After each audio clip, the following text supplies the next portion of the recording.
Right, hi TMP. Guys, I just want to show you how to do a footnote in your research project. Using a footnote is a really clean and elegant way of showing where you've got your evidence from. It shows the sources.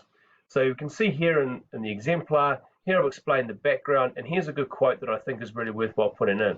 Note that I don't just finish on a quote, I actually sum it what the quote says in my O-wins down below.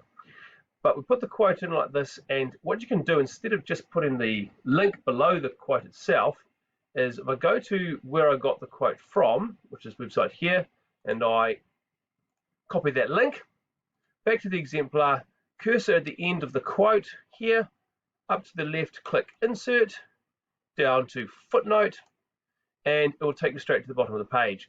And you can see it's got a little number here, got number 1 because it is the first footnote, and that takes you down to the bottom of the page.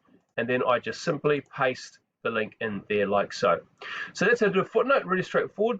As you do footnotes throughout your document, it automatically adjusts the numbers if you go in between each one. So I think that's a really it is a much better way to do it than including the URL just below the quote. Okay, there you go to footnotes. Do that, I think, for your research project. Ka pai.